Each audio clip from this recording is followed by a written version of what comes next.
On a cold February evening back in 2004, a 21-year-old nursing student named Maura Murray drove her black Saturn sedan along a dark, winding road in rural New Hampshire.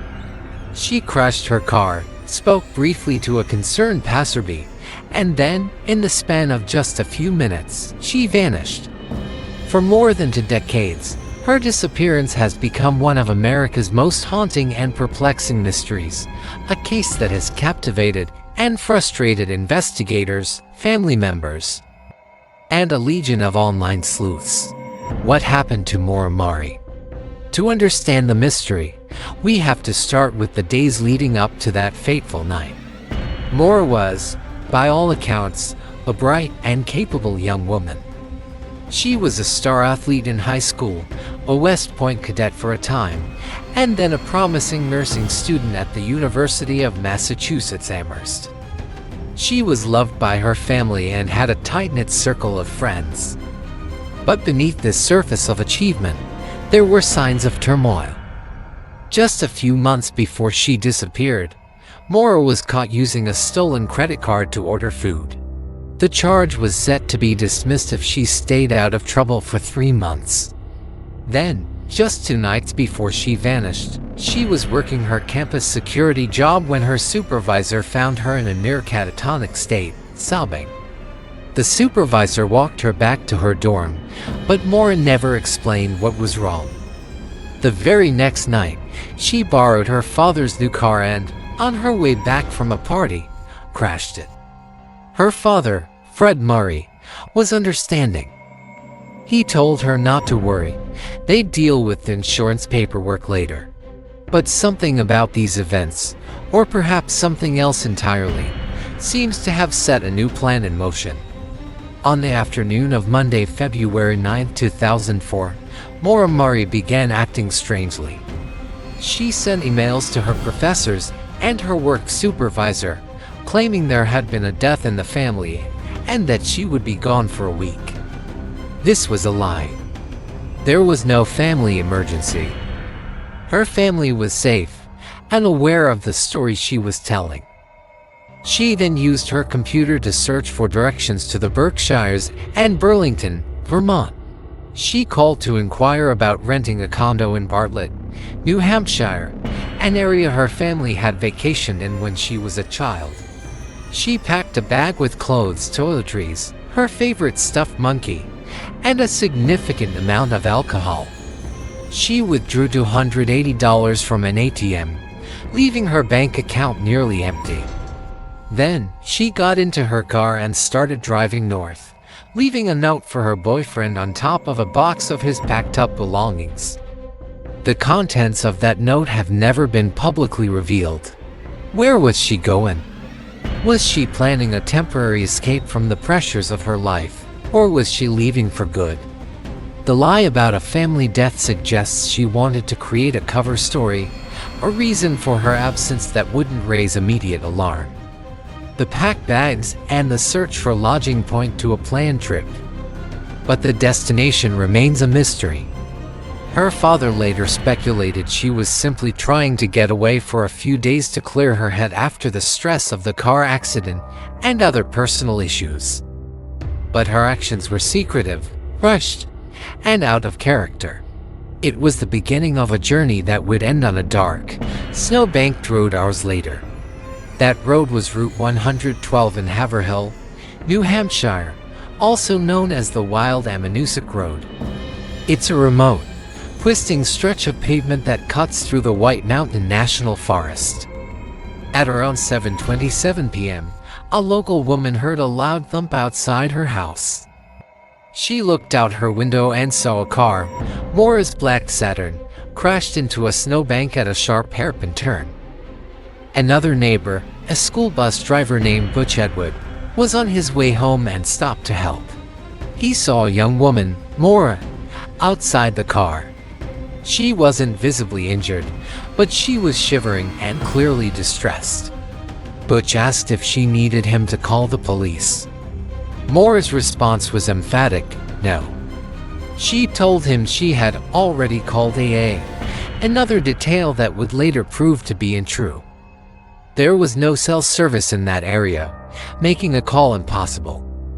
Despite her refusal, Butch felt uneasy leaving her there alone. He drove the short distance to his home and called 911 anyway. The call was logged at 7:43 p.m. He had only been gone for a matter of minutes. A New Hampshire State Police trooper was dispatched and arrived on the scene at approximately 7:46 p.m.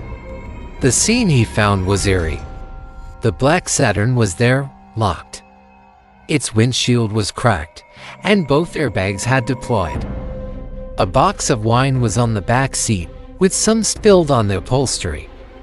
Outside the car, there was a card and a blank accident report form. But of Maura Murray, there was no sign. She had vanished. The responding officer and others who arrived shortly after began to search the immediate area. They looked up and down the road, into the woods, behind the snowbanks. There were no footprints in the fresh snow, other than those of the first responders. There were no signs of a struggle, no blood, no discarded items. It was as if she had simply evaporated into the cold night air. The time between Butch Atwood leaving her and the police arriving was incredibly short, maybe 7 to 9 minutes at most. How could a person disappear so completely, so quickly, in such a remote place? The initial search was hampered by confusion. The police initially treated it as a possible drunk driving incident, assuming Maura had simply walked off to avoid a DUI charge and would turn up soon.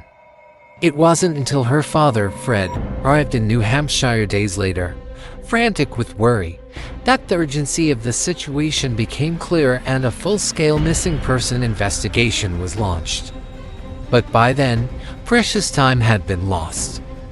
Despite extensive searches by law enforcement, tracker dogs, helicopters, and hundreds of volunteers over the following weeks, months, and years, not a single trace of Maura has ever been found.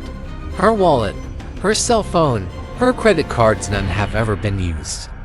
In the 2 decades since she disappeared, the vacuum of evidence has been filled with countless theories.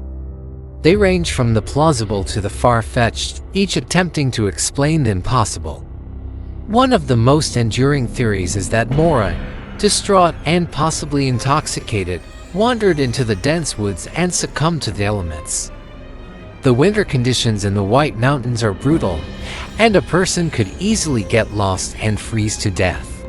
However, tracker dogs brought to the scene seemed to lose her scent right on the road, about 100 feet east of the crash site, suggesting she didn't just wander into the forest. This has led many to believe she got into another vehicle. This is the theory that her father, Fred Murray, has long subscribed to. He believes that in those crucial minutes after Butch Atwood left, another car came along. Perhaps it was a local who offered her a ride, an opportunist with bad intentions who saw a vulnerable young woman alone on a dark road. This local dirtbag theory, as Fred calls it, suggests Maura was abducted and murdered. The dog-esque trail ending abruptly on the pavement strongly supports the idea that she left the area in a car. But if that's the case, who was driving? And why has their identity remained a secret for so long? Another theory, one that gained traction in the early days, is that Maura planned her own disappearance. Could she have staged the crash as a diversion? Some speculate she had a tandem driver, a partner who was waiting for her nearby to whisk her away to a new life, perhaps in Canada, which is not far from the crash site. The lie about the family emergency, the cash withdrawal, the packed bags, it all could be seen as evidence of a meticulously planned escape. But this theory raises its own questions. Why go to such elaborate lengths? And how could she have maintained a new identity for over 20 years without a single slip-up, without ever contacting a single person from her old life? For a woman so close to her family, a complete and total separation seems almost unthinkable. The case has been kept alive not just by her family's relentless search, but by the rise of the internet and the true crime community. Podcasts, documentaries, and online forums have dissected every detail of the case, turning armchair detectives into devoted followers. They've scrutinized every piece of evidence, from the rag found stuffed in her car's tailpipe to the strange phone call her boyfriend received days after she vanished, a call that sounded like a whimpering person. Every lead, every potential sighting, every new piece of information is debated endlessly. Was she connected to a hit-and-run that occurred in Amherst just before her disappearance? Was there a darker secret she was running from, something no one knew about?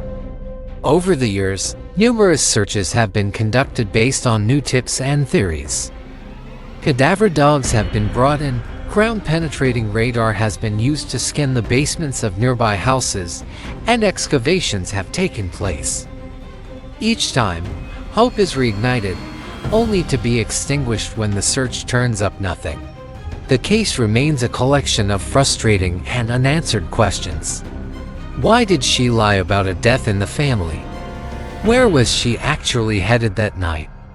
What happened in those 7 minutes on Route 112? Was she a victim of a random crime? Did she succumb to the unforgiving wilderness?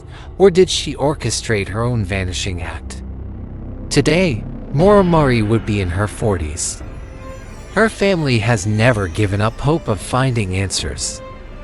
Her father, Fred, has spent decades traveling to New Hampshire, searching, putting up flyers, and keeping his daughter's story in the public eye.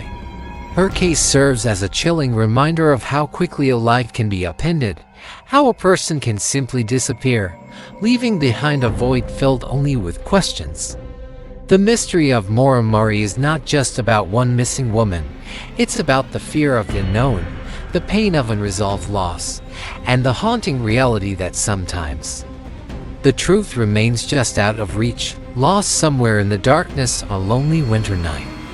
Until we find an answer, we're all left asking, what happened to Maura? Thank you for watching. If you have any information regarding the disappearance of Maura, please contact the New Hampshire State Police. And if you found this story compelling, please like this video and subscribe to our channel for more deep dives into unsolved mysteries.